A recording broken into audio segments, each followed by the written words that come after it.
meteorologist Cameron Hoffman. A very active last about 4 to 5 hours here, and playing out just as all that model data had it, reaching our westernmost communities right around 6 o'clock, exiting between 9 and 10 o'clock. The last of that severe weather finally subsiding. Still dealing with some areas of heavier rainfall. Now, we did have plenty of damage reports across the area. Let's start out in Grant County, where we had that Keeler damage out there. Here's a few wind gusts that were measured. These are measured wind gusts just west of the Mississippi River in northeastern Iowa.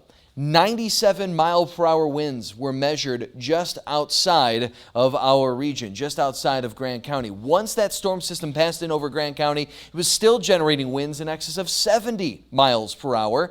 In addition to that, we had multiple wind gusts in Rock County between 70 to 85 miles per hour. Here's an 84 mile per hour wind gust just around 7:45. We also had that report of a funnel cloud, multiple tornado warnings in Rock County as well. That was near Evansville earlier this evening. In addition to the damaging wind threat, the tornadic threat, flooding has become a major concern, not only over the last several hours, but over the last several days and weeks, and at this point, months.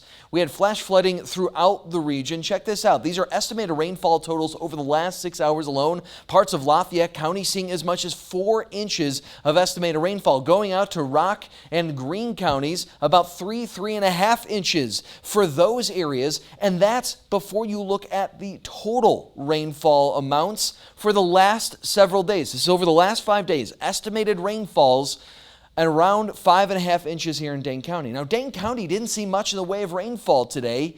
It was essentially the area from Grant County, southern Grant County through Walworth County that caught the heaviest of that rainfall. And look at some of these numbers. Over the last 5 days, estimated rainfall totals in parts of Rock County as much as 6.5 inches of rain. In far eastern and southeastern Grant County, western Lafayette County, nearly 10 inches of rainfall. And here are flooding concerns abound. Again, flood warnings. We had flash flood warnings for parts of Greene and Lafayette counties. Those have subsided as of 10:15. But you can still see the flood advisories for parts of Rock County, southeastern Dane County, southwestern Jefferson County, Walworth County as well.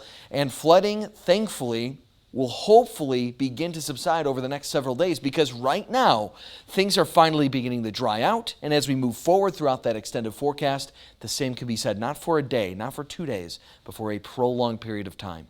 It's 74 degrees right now. The storm system responsible for all those showers and storms, that threat of severe weather, on its way out. Behind it, a cold front first, and then higher pressure building in from central Canada, the combination of which will finally leave us with a prolonged period of drier, more pleasant weather. Over the next several hours, we'll see some scattered cloud cover, maybe even a few isolated rain showers. And by the time we're waking up tomorrow morning, patchy or dense fog is a possibility. We'll wake up the temperatures in the upper 60s early tomorrow morning to that fog. Winds calming, still a ton of moisture in the atmosphere, but we quickly clear up. 70 degrees and sunny by 8 a.m. By noon, right around 78 degrees. We pick that futurecast back up right around 6 o'clock in the morning. There's your fog gradually dwindling by 9 o'clock in the morning. By our lunch hour, we're pushing 82. Afternoon high temperatures tomorrow right around that 82 degree mark. Northwesterly winds helping to keep things cooler for our Tuesday. Down from 88 today to 82 tomorrow. A high temperature of just 76 degrees on Wednesday. Look at this extended forecast. We have been wondering for how long, especially over these last 72 hours, 3 straight days of severe weather. How long will it take before we see a prolonged period of dry weather return? We'll look no further. Not only does the latest model data indicate that the next 7 days will be dry, clear, and arid, but yes, we could see this extended period of dry weather last throughout the next 8 to possibly 10 days. Much needed dry weather, especially for those folks that have been dealing with all of that flash flooding and, again, all that heavy rainfall. Parts of Grant County and Lafayette County, nearly 10 inches over the last 5 days. My goodness. And so far, no reports of injuries from these storms. No. We really had some incredible images from tonight's storms. Check out this lightning cutting across the rainbow in Madison. Wow. This was something, we had so many pictures of this come in, and then we don't have time to show this, but then the storms ended with an orange sky. Yeah, so it was just something. Just a vivid sunset after just the beautiful, look at that, wow, the lightning. That's kind of the day we had, with those storms passing out of the region. Thankfully, things quieting down, calming down, and moving forward. More sunshine and dry weather in the forecast.